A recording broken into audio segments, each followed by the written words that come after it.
I've been thirsting for a miracle since I was a kid. Are you kidding me? Like somebody out there that's like, oh, I'm going to pray for Allah to reveal himself to you. Bring it on. I've been looking for, in a dream even, like you've been saying the wrong thing. My entire life, I've been looking for that to happen. Damascus Road experience. Does not happen. Yeah. And, it's because you want it to happen that it never happens. Well, that's just bullshit. No, it isn't.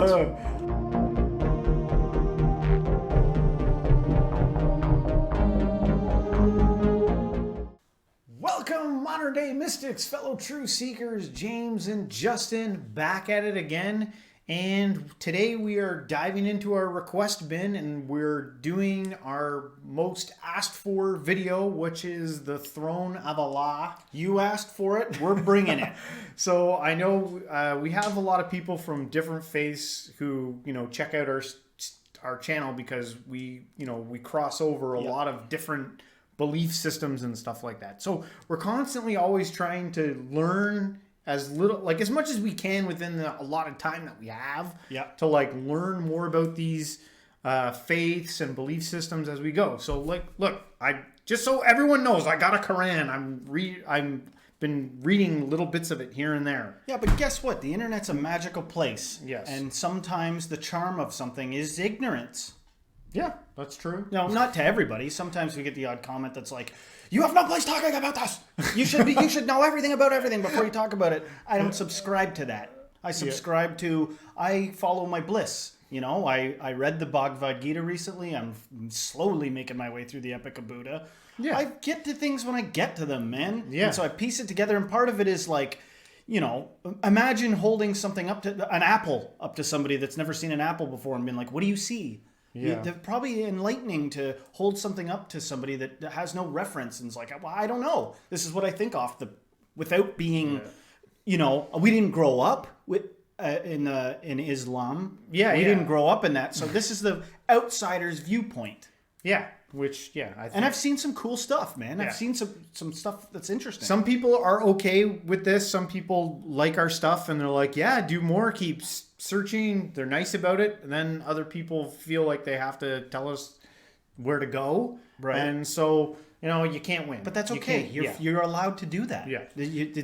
Everything's still free. Yeah. You can still come on here and say what you want. That's right. So, within reason, if you're going to be ridiculous. Don't do that. Yeah.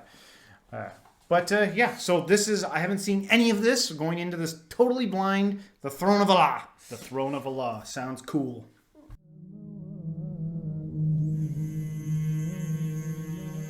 يا نفس إن لم تظفري لا تنزعي.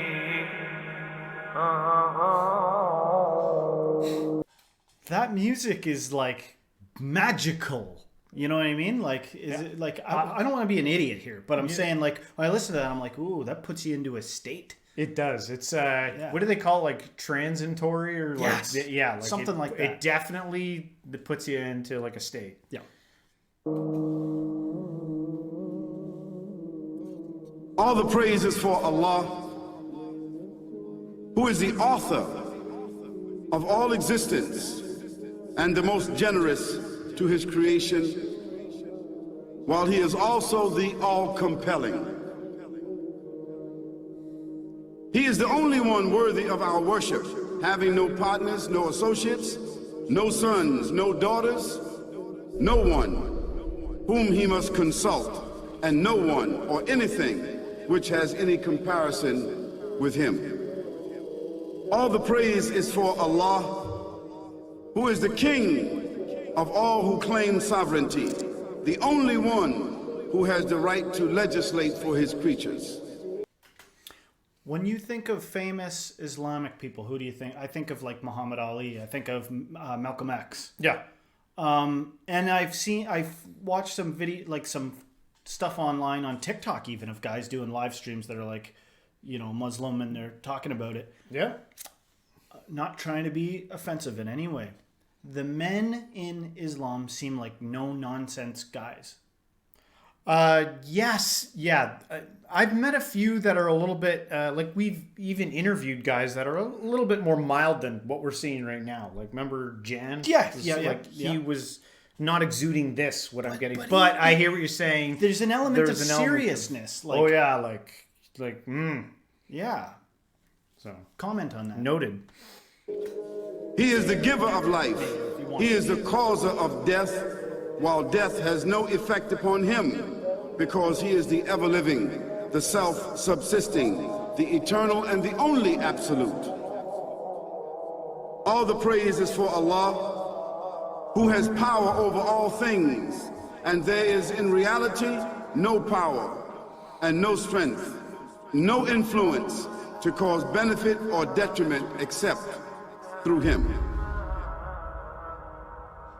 It is he who created this complex world, the seen and the unseen, the evident and the speculative, the earth and all that is on it, and everything that is in it. It is he who sent his messengers and prophets, alayhimus salam, with the common message of strict monotheism, which simply means that there's absolutely no one worthy of worship, no one worthy of our obedience except the Almighty, the One. That concept, the monotheistic viewpoint. The strict keyword strict. Yeah, but again, that's up for like, if you really unpack that idea of the oneness of God, that goes to many levels, right? Because it's not so, like in Islam, there's a duality there where God is completely separate from his creation, right? Whereas in a lot of the Eastern philosophies and stuff like that, they talk about reality in dualistic fashion sometimes, but at the end of the day, it's all one. It's like a total oneness. Right. And it's funny how there's different levels of oneness in God. Like it's like a spectrum. Right. Which I think it's just kind of Right. The oneness of God. Well, okay, so maybe I'm a little confused on this with Allah. Because is Allah the same kind of one and only God as the Buddhist belief? I Is don't it like, think so. Is it like because I think in Buddhism the idea is like I don't even know it's if, all like, one thing? It's your God. like, This is God. Everything's God. yeah, The computer's God. there is God. There's Right. just isness. Right, You can't right. even like use the name God. Right. You ask them, "Do you believe in God?" And they'd say, "I don't believe in anything else." That's all there is. Yeah, but then again, look at that range, that idea of. But like, I find oneness there. that the subtle variation in wording of things creates a very different tone to things. You know what I mean? Yeah. Like there's being like, you know, how do I explain this, man? I don't want to fumble around my words too much, but I feel like the way something is written and the exact way it's said creates a flavor or a tone that's like distinct. You know? Oh yeah. There is the absolute only one, strictly one thing versus, you know, something that's like, it's all, you know, it's all one thing. Yeah, and words are compelling. What we're seeing right now is something, you know, stern and serious, and Yeah, this that's is the the vibe way I that get. it is. That's the vibe I feel Yeah. like I've gotten more than once, you know, and I don't get that same, you know, I don't know if people, how would a Muslim person regard somebody that was like a Buddhist monk? Not that Buddhist monks can't be strict too. Like you think about their ascetic, when they go down a real ascetic path. Anyway, I do think we are rambling too much. Well, keep it going then. The absolute, and who has no partners. The earlier messages which changed the world in the area in which the prophets were sent, those messages we know have changed, and even the prophets who brought them, their names are now lost. We just know in general because Allah told us in the Quran, وَلَقَدْ بَعَثْنَا فِي كُلِّ أُمَّةٍ رَسُولًا أَنْ يَعْبُدُوا اللَّهَ وَاجْتَنِبُوا الطَّاغُوتَ. I've sent to every nation a messenger, calling people to worship Allah alone and to avoid the worship of false gods. This essential message. What happens when you worship a false god? I'm assuming that there's probably not a good outcome for you. Yeah, that's twofold though, right? It's like they sent the messengers to tell you to inform you of the true God, and then to avoid false gods. Like you want to avoid this. What is that about? What is that world like? Because when I was growing up Christian, I felt like when I asked questions like that, it was always met with like, shouldn't be asking that. Don't concern yourself. Like, well, what happens? What's the alter? Like, let me explore just cognitively. Let me explore what the alternative, what or some other side of this. And even in Christianity, I felt like I was met with like almost like a, what are you asking those questions for? Like that's God for God to know and not you.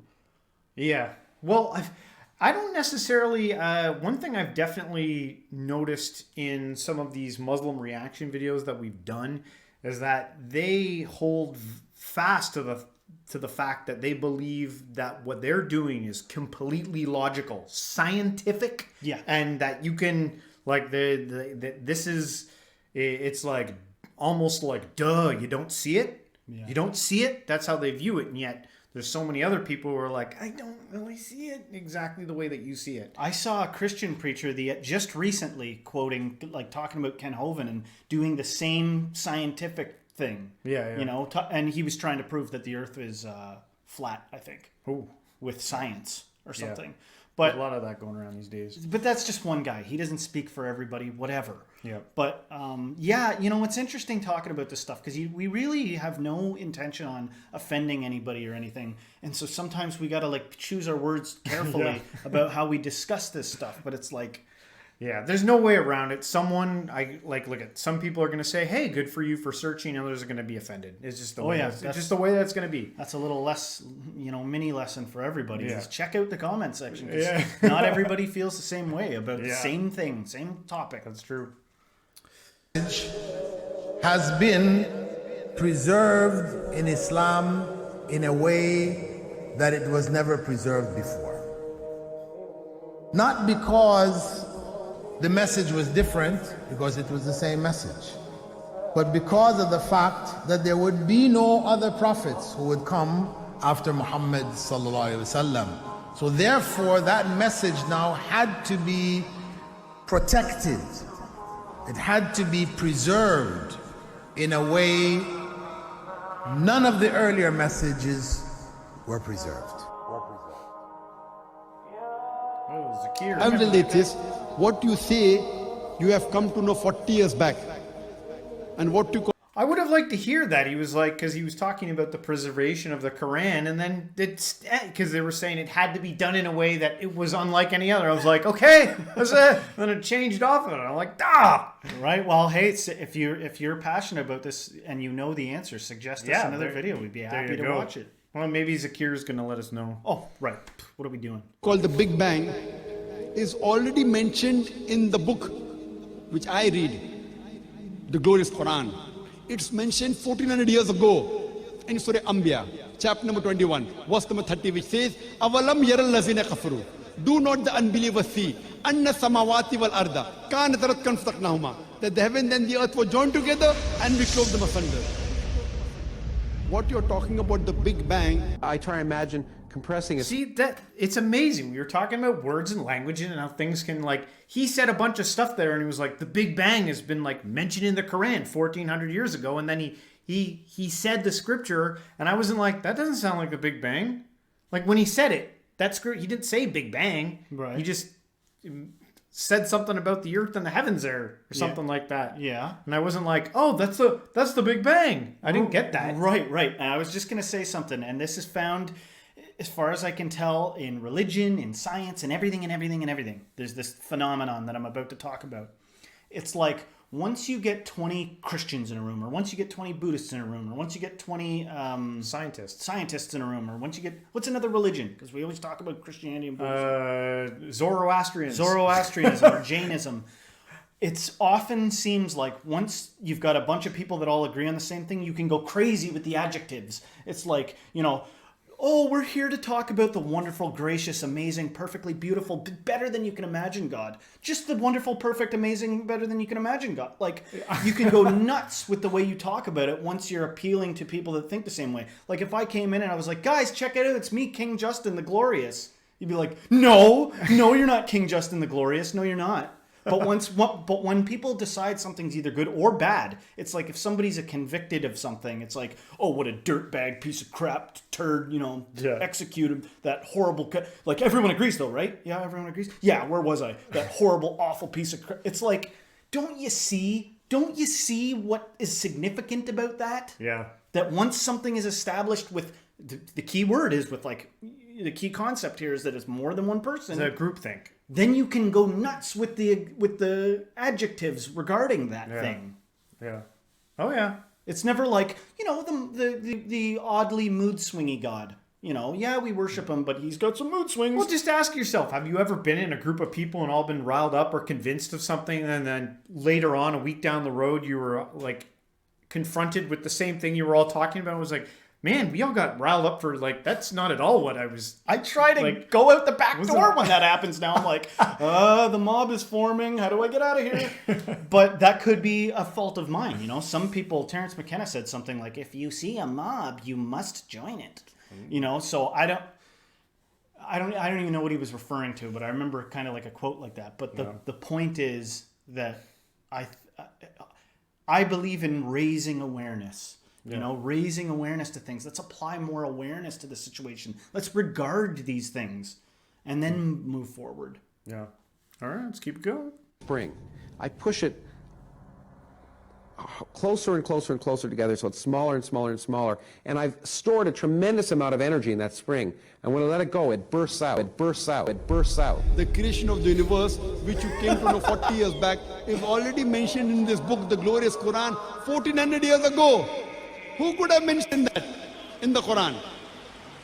So the atheists will say, maybe someone wrote, maybe it's a fluke, maybe it's a guesswork. A human being, regardless of who they are, or where they are, or what they do, will have this curiosity. They'll want to know, why am I here? How did I get here? And do I have a purpose? And if so, what is it?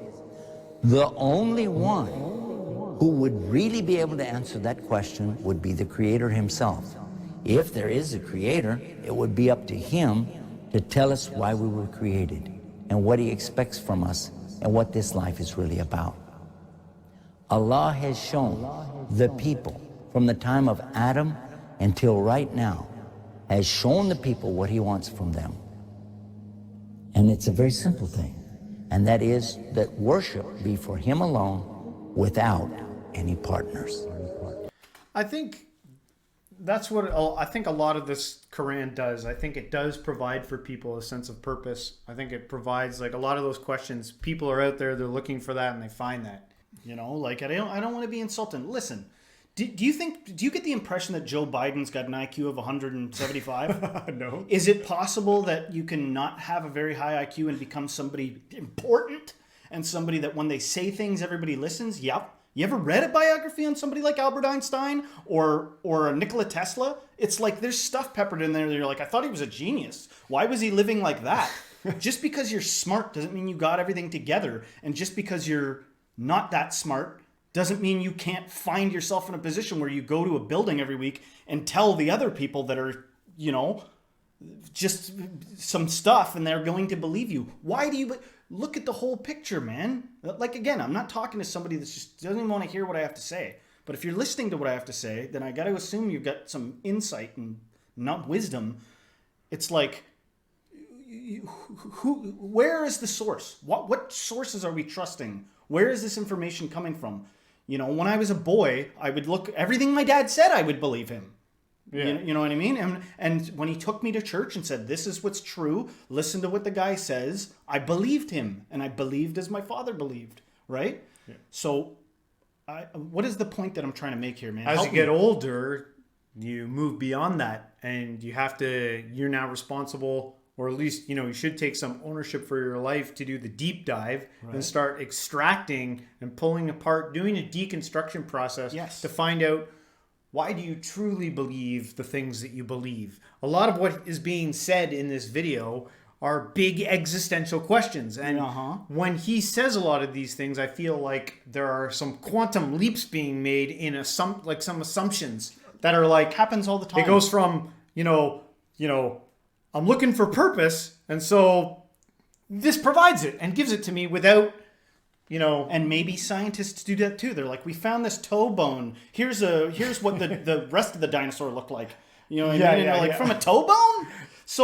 So even pragmatic scientists can do this sort of thing. And by the way, man, it's not anything to be freaked out about. I would never tell somebody you need to abandon everything to do with what you're believing. Yeah. But moving forward in our lives, with all this information, I just think that it's good to be able to consider other possibilities. Like, we're going to be going to churches. We're going to be going and like investigating whoever will be gracious enough to have us. Yeah. And we don't necessarily believe that thing, but it doesn't mean that there's not appreciation there. It doesn't mean that throughout the Quran there isn't wisdom. It doesn't mean that it's not more true than you existingly think it is.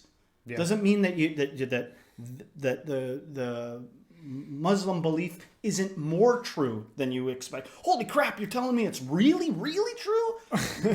Reality is fantastic and full of potential. That's what I love, searching and finding something that like shocks everyone. Everyone's like, oh my God, like there's a whole nother level there that I didn't even know. Yeah. That's the excitement of, doing this work and learning this stuff. Right. But I gotta have empathy and regard people that are just of a more conservative mindset, that are like, you're throwing way too much craziness at me and I just want to believe my thing without this. I understand that. But welcome to our channel, though. This is what, like, and I'm sure anyone who's, if you watched any of our other videos and you came, and then you knew what was going to happen when you watched this one. So yeah, we'd like to go a little bit deeper. Or we try to. Yeah. Anyway, let's keep it going. In fact, we know this life to be a test from Almighty God. That's why we're born, and that's why we die. Because there has to be a beginning and an end for us to be tested on. The next life, after this life, no one will ever die again. A bad person or a good person. Both are brought back, and they continue to live in the next life, either in good shape or not so good shape, depending on how they did on the test. The worship of the God of Abraham, that was what was taught by these prophets. The Lord of the Arsh and Kursi. We're talking about the Lord of the worlds. Alhamdulillah Rabbil Alameen. We're talking about the Lord of the entire universe and beyond. The entire universe and beyond. We live in this dunya, and we are fascinated with this dunya which Allah subhanahu wa ta'ala indeed has created in a beautiful manner. We're fascinated. There are over billions of people which live on this dunya at this moment in time. Over 6 billion people that live on the dunya at this moment in time. This dunya of Allah subhanahu wa ta'ala is so big that there is space in this dunya for billions and billions and billions or more people. But what is this dunya in comparison to what Allah subhanahu wa ta'ala has created out there? This dunya is insignificant. This dunya is meaningless to Allah. It means nothing. It is worthless. So worthless, compare it with the sun. The sun is one star. You know more science than me. You'll be able to tell me better. Take this planet Earth and you place it inside the sun, and you will be able to place 1.3 million Earths in the sun. 1.3 million Earths in the sun. Allahu Akbar. Allah is the greatest. Wait a sec. Maybe I zoned out. I was having trouble following what he was saying, right? But he was talking about the science and the scale of some celestial things, right? Like the earth and the sun. I got the impression that the whole thing was to kind of big up the next phase of life, that what's going on here doesn't matter. That right, the earth doesn't matter. Every week I come here and I'm like, James, I'm not doing it. I'm not going to rant. I'm just going to be like, I'm going to adopt like a compelling character and just be that thing because it's easier. But I can't. I'm like Abraham Lincoln. I can't tell a lie. I feel like when I hear people get all riled up and getting the crowd involved, it would be like if I was like, leprechauns steal gold. Did you hear what I said? Isn't that something? Think about that for a second. Leprechauns steal gold. You gotta protect your gold. You know, like, wait a sec. I don't agree to the first premise. What the fuck? Yeah. You know, like. Well, it all started with like the test, viewing this life as like a test. You know, that's one way of looking. If it's true. Yeah, there's billions of people that think differently. Yeah, I don't regard this life as a test. I've never been compelled to feel that way. It might be. It might be. I'm not saying that it isn't. I'm just feeling like I don't feel that way now. I don't feel like I'm in a test.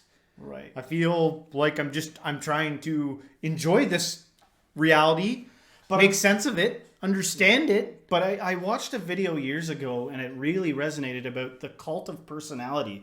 Like, careful what you're being persuaded by sometimes. You know, because some people are very compelling in the way they talk. And just imagine if it was like, I've been given a message, and it's that you should keep a carton of eggs under your bed, and you will be blessed within a year. You know what I mean? Yeah. It's just a carton of eggs, people.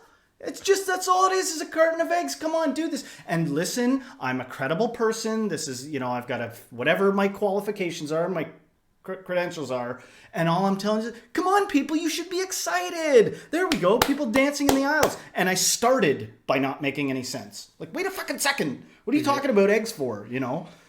And so I can't help but yeah, there's many things like with this video right from the bat, like in the beginning, there's many things I'd like to have like a discussion about and deconstruct and unpack, and right, because there's a lot of assumptions. But do you understand that people study and work to become compelling orators? Sure. Like, they're like, okay, so if I speak with this inflection, I'm going to get the people on my side, right? And how do I regard like a group of people if I'm talking to them? Don't look at the whole audience. Find one person and zero in. Like, there's things you can learn to do so that you sound more compelling. If you're a police officer, they teach you how to command respect and authority. You know what I'm saying? Yeah. What has that got to do with what's actually true or your experience? Like, never mind what anyone's saying. I don't care what the guy comes out dressed like a fucking wizard. I don't care. What is your own experience? Yes, exactly. Has Allah come and visit you? Does he talk with you? Are you looking at him? Because I bet you the first guy that stands out from the crowd and is like, hey man, I have conversations with Allah, they'd probably throw him into a straitjacket. So what is the reality versus what compelling, charismatic people say?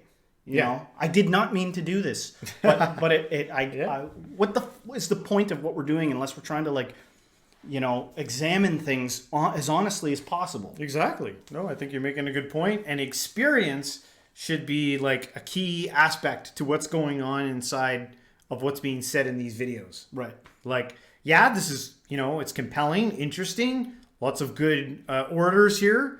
But how does it line up with my experience, your experience, and the people that are pushing it? Right. So. The sun is one star. One star. There are stars out there which are millions of times bigger than the sun. You tell me this, that you need millions and millions of stars to make one galaxy. And then you tell me this, that there are zillions of galaxies out there. Let me tell you on top of this, my friend. After this, whatever you see above, when you raise your head and you look above, whatever you see above, the zillions and zillions and zillions of galaxies, let me tell you, everything there is within the first heaven. Everything there is within the first heaven. Don't you get it? So you're blown away, right? Yes. That's just the first heaven. Like, listen, I'm not. I actually am blown away. Not because I'm compelled to be like, well, I guess I'm converting now. I am blown away by the fact that reality is that vast. Yeah, no, that's just some straight up cool information. Yes. But I'm saying, you've been there. Let me quiet down a little bit here.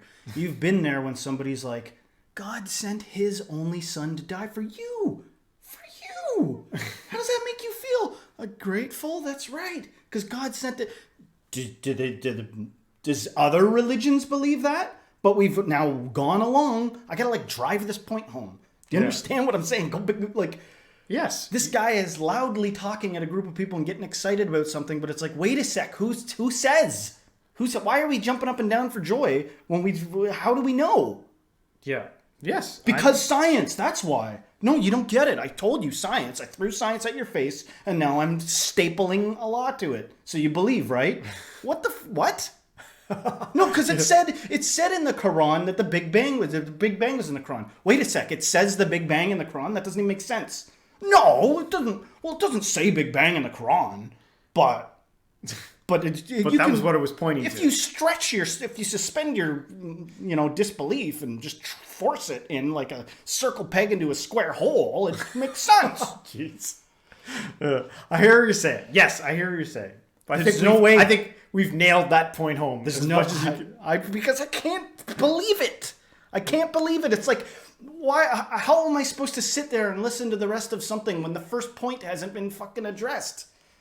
Well, you can just appreciate it for what it is. Okay. And Allah is the creator of 7 heavens. 7 heavens. And the distance between the first heaven and the second heaven is 500 years. You know, the distance that can be covered in 500 years, at what speed? Only Allah knows. Only Allah knows. But it will take 500 years to get from the first heaven to the second heaven. 500 years from the second to the third, third to the fourth, fourth to the fifth, fifth to the sixth, sixth to the seventh. Every time it will take 500 years. After the 7 heavens, What happened? What, the end? وَسِعَ كُرْسِيُّهُ السَّمَاوَاتِ وَالْأَرْضِ. You all read the Ayatul Kursi. You all know the Ayatul Kursi. After this, you have the Kursi of Allah. You have the chair of Allah subhanahu wa ta'ala. You know these 7 heavens that we've just talked about. In comparison to the Kursi of Allah, they're non-existent. They're meaningless. Rasulullah sallallahu alaihi wasallam has given an example in a hadith just to give us a little bit of understanding with regards to the 7 heavens in comparison to the Kursi of Allah. Take a ring from your finger, take it off, the small ring that you have, and place it, let's say, in a desert, the Sahara Desert. It's the biggest desert in the world. You know that ring that we take off from our fingers and place it in the Sahara Desert? What comparison is in between the ring and the Sahara Desert? Nothing. Nothing.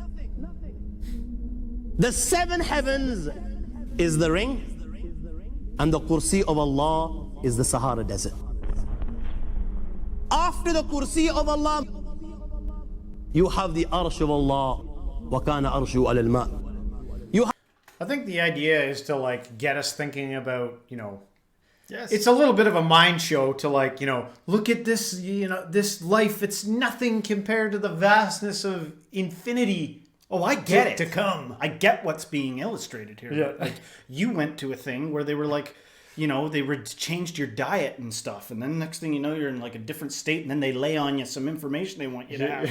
There's so many, like I have no delusions that like somebody that's like just into this is going to hear me and be like, Jesus, he's right. I would imagine they'd be like, just, you're a fool. You're just ranting like a fool. But it's like, then you can't hear what I've said. You can't hear what I've said, that I could go on about fucking anything like that. Yeah. But it's not anything. It's not anything. Well, how do we reverse engineer that all the way back through time? You go back to the beginning. Yeah. Were you there? Nobody was fucking there. I can appreciate anything as long as I get to appreciate it on my own grounds, which is like, an aspect of reality just like anything else is. Yeah. Just like the Lord of the Rings, but I'm not going to take the Lord of the Rings and be like, God sent Frodo to destroy the Ring of Power. I wouldn't do that. Yes. Yeah.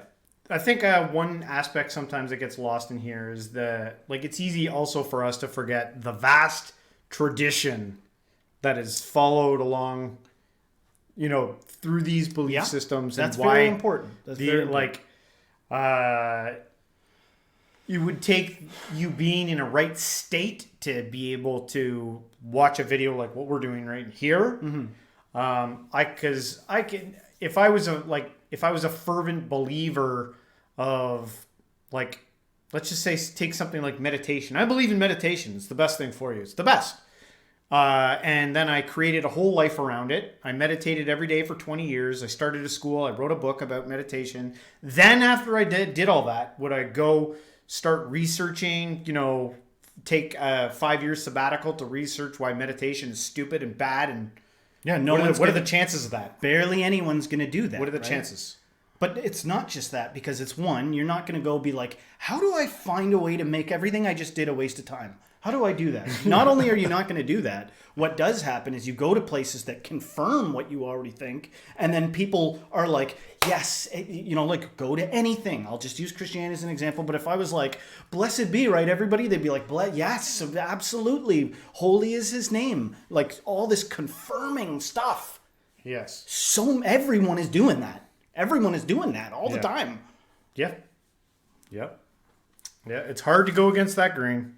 Have the arsh of Allah. Good luck. Again, Rasulullah has explained, so just so that we can understand. Take the ring, place it in the desert. This time, the ring is the kursi and the arsh is the desert. What is the kursi in comparison to the arsh of Allah? Nothing. Then you have angels which carry the arsh of Allah. Their heads are in the 7th heaven and their feet are in the lowest earth. My friends, then you have the Lord of the Arsh al-Kursi. لا تدركه الأبصار ويدرك الأبصار وهو اللطيف الخبير. He is beyond the size of Allah, who Allah is, what Allah is. The greatness of Allah is beyond the comprehension of my little mind. This is the being that you and I are messing with.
You said you were going to be rantier this week, and what was You that? outdid me. You outdo me every time. Even if I try. I feel bad, man, because I don't want people to hate me. I don't want that energy out there. But do you understand that I'm like the crying prophet in the wilderness, being like, open your eyes, every religion, Christians, Muslims, all of you guys, open your eyes. What are you going to, am I going to be a martyr?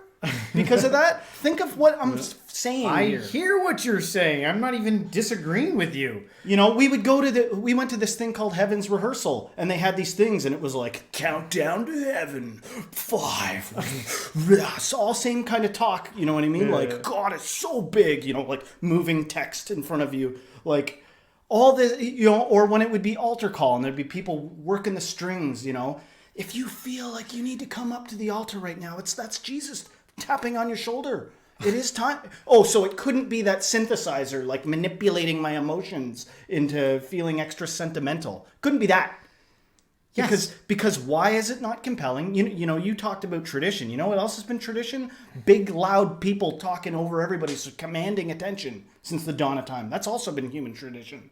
Is what I've, you know, certain social tactics to get people on board with something. Of course, yes. All the stuff you're saying, I do not disagree with.